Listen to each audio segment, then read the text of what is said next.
नमस्कार मेरे प्यारे बच्चों, जैसा कि लगातार हम आपको केमिस्ट्री से जुड़े हुए टॉपिक पढ़ा रहे हैं, डेली एक नया टॉपिक आपको समझाते हैं, एक्सप्लेन करते हैं। तो उसी जो कंटिन्यूएशन है, उसी कंटिन्यूएशन में अब आपके साथ आज डिस्कस करेंगे 11th क्लास का टॉपिक है मोल। ये मोल शब्द बच्चों को बहुत परेशान करता है, यानी कि जब भी बात मोल के क्वेश्चंस की आती है तो उस समय हम लोग बच्चों से जब कहते हैं ना कि आज हम मोल डिस्कशन करेंगे, तो उस समय बच्चा घबरा जाता है। ये ऐसा टर्म है मोल। तो आज क्वेश्चंस डिस्कशन होंगे, टॉपिक डिस्कस होगा हमारे आपके बीच मोल कॉन्सेप्ट। मोल कॉन्सेप्ट क्या होता है? मोल किसने दिया था ये टर्म मोल? ये मोल टर्म एक साइंटिस्ट थे डब्ल्यू ओस्टवाल्ड, वेलम ओस्टवाल्ड बोला जाता है। इन्होंने टर्म दिया था, लैटिन वर्ड है मोल, मींस हीप या पाइल, ढेर, यानी कि किसी चीज का ढेर जो है वो मोल कहलाता है। जैसे कि अगर हमने हीप बना दे तो इसमें कितने पार्टिकल्स होंगे, पार्टिकल्स का जो कलेक्शन है, जो हीप है, ढेर है, वही कहलाता है मोल। ये टर्म डब्ल्यू ओस्टवाल्ड ने दिया था। अब इस टर्म का मीनिंग क्या है, कैसे समझेंगे, इसको भी हम बहुत आसान तरीके से आप तक पहुंचाने की कोशिश करेंगे। हम क्या करते हैं कि एक टर्म यहां यूज कर लेते हैं। यहां मैंने लिखा मोल, ये मैंने यहां मोल लिख दी। कोई भी चीज 1 मोल हो जाएगी। कब 1 मोल हो जाएगी, जरा देखिएगा ध्यान से। यानी कि अगर 1 मोल हमारे पास कोई भी एटम, आयन, पार्टिकल है तो उसका नंबर है 6.022 इंटू 10⁻23। यानी अगर हमारे पास कोई भी एटम, ये एटम भी हो सकते हैं, यानी एटम्स, ये आयंस भी हो सकते हैं, ये मॉलिक्यूल्स भी हो सकते हैं, और ओवरऑल कहें तो ये पार्टिकल्स कहलाएंगे, यानी पार्टिकल्स भी हो सकते हैं। तो अगर हमारे पास कोई भी चीज 1 मोल है तो इसका मतलब है कि उसके अंदर वैल्यू है 6.022 इंटू 10⁻23। 1 मोल नाइट्रोजन है तो फिर इसका मतलब है कि नाइट्रोजन एटम है तो इतने एटम होंगे, मॉलिक्यूल है तो मॉलिक्यूल होंगे। इसी तरीके से हम बात कर लें, यानी 1 मोल में अगर इतने पार्टिकल हैं तो 1 मोल में किसी भी एटम का एटॉमिक मास भी होगा, यानी यही 1 मोल एटम के एटॉमिक मास के बराबर होता है। एटम के एटॉमिक मास के बराबर होगा। यही 1 मोल मॉलिक्यूल के मॉलिक्यूलर मास के बराबर होगा।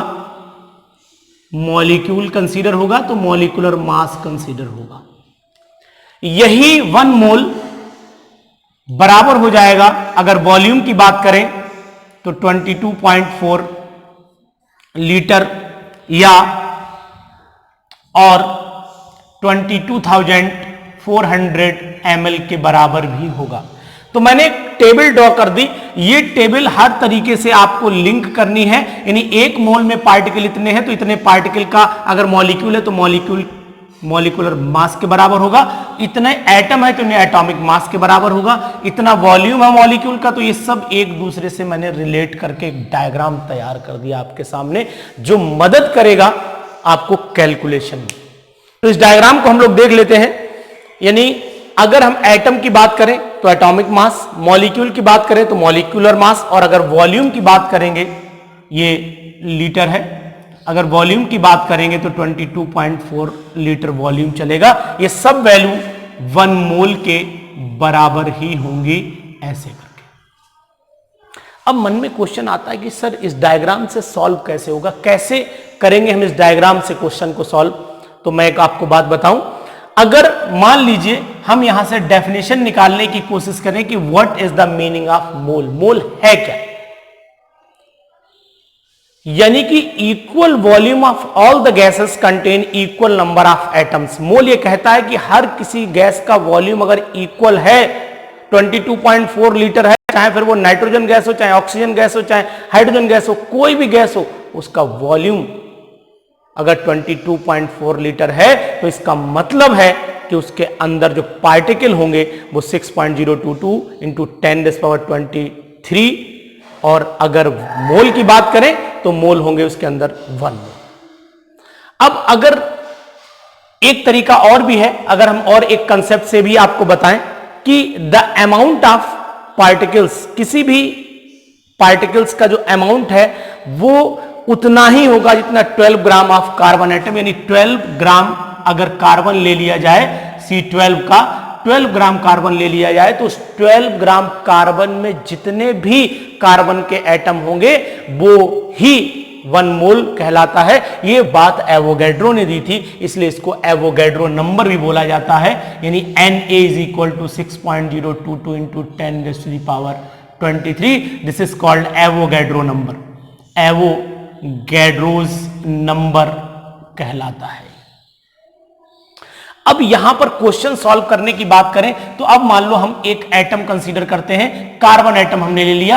अब आप जानते हैं कि कार्बन एटम जो है उसका मास 12 ग्राम हुआ, यानी 12 ग्राम अगर कार्बन है तो 1 मोल है, और 1 मोल का मतलब 12 ग्राम कार्बन में कार्बन के इतने पार्टिकल्स होंगे, इतने एटम होंगे।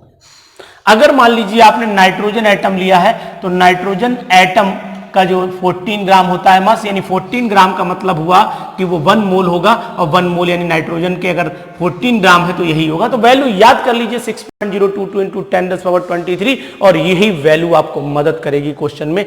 अगर मान लेते हैं कि CO2 गैस है तो CO2 गैस का मास निकालिए, 44 ग्राम आएगा, यानी 44 ग्राम अगर कार्बन डाइऑक्साइड है तो यानी 1 मोल हो गई, और 44 ग्राम कार्बन डाइऑक्साइड है तो इसका मतलब 6.022 इंटू 10⁻23 मॉलिक्यूल होंगे।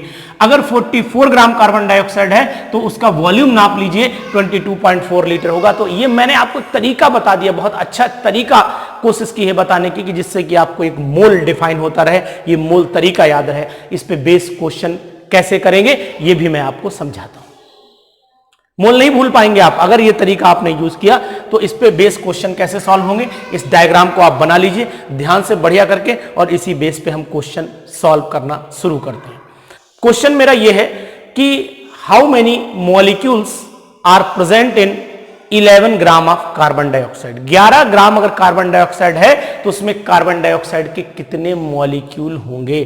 तो अब आप कार्बन डाइऑक्साइड का, इसे मैं मिटाने जा रहा हूं, कार्बन डाइऑक्साइड का आपने देखा कि मास कितना होता है, तो कार्बन डाइऑक्साइड का मास अभी हमने निकाला था, CO2 का निकाल लीजिए, 44 ग्राम आएगा। तो 44 gram of carbon dioxide is equal to हो गया 6.022 इंटू 10⁻23 मॉलिक्यूल्स हो गए, और अगर 1 ग्राम में होते तो ये हो जाता 6.022 इंटू 10⁻23, और अगर यही हमने 11 ग्राम में पूछा है तो हो जाएगा 6.0 यहाँ पर अपॉन 44, और 6.022 into 10⁻23 upon 11 upon 44 multiplied by 11। इसे सॉल्व कर लीजिए, 4 टाइम्स कट जाएगा, इसको 4 से डिवाइड करके आंसर लिख दीजिएगा। कैलकुलेशन आप करने की कोशिश करिएगा, मेथड मुझसे सीखने की कोशिश करिए आप।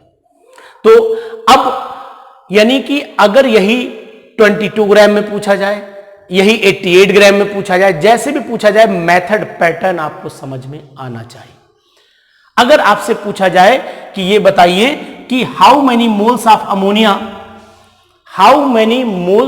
Ammonia are present in 6.022 into 10⁻23 molecules of ammonia.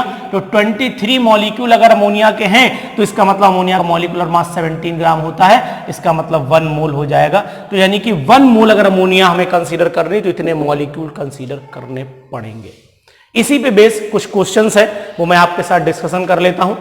Question है पहला, calculate the number of atoms in each of the following. पहला है 0.5 मोल एटम्स ऑफ नाइट्रोजन।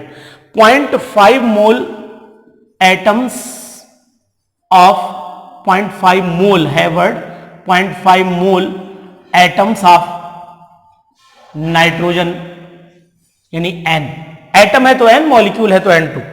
तो हाउ मेनी, फिर से एक बार क्वेश्चन को calculate the number of atoms, यानी अब आपको पता है कि अगर 1 मोल नाइट्रोजन एटम होते तो कितने होते, 6.022 इंटू 10⁻23, तो 0.5 मोल होंगे, यानी कि इसका मतलब हुआ 6.022 इंटू 10⁻23 और मल्टीप्लाइड बाई 0.5 कर दीजिए, या इसका आधा कर दीजिए, यानी 1/2 कर दीजिए, यानी इसको हटाइए, नीचे 10 आ जाएगा, तो 5 दूनी यानी 2 से डिवाइड कर दीजिए, तब भी आ जाएगा आपका ये 3 आ गया, 0.011 इंटू 10⁻23। इस तरीके से भी सॉल्व कर सकते हैं।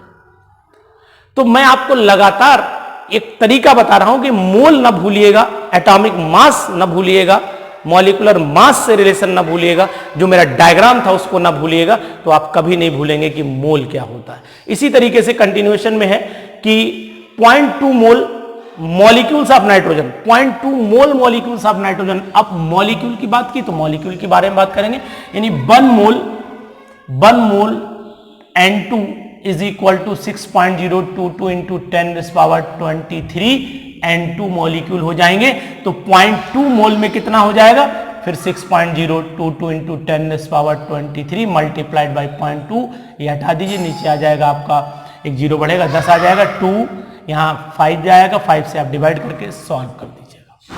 तो ये इसके तरीके हुए बहुत सारे, जिसको मैंने आपको बताए कि आप आसानी से मोल को सॉल्व कर सकते हैं, मोल के क्वेश्चंस को हल कर सकते हैं, मोल के क्वेश्चंस को इजीली आप कैलकुलेट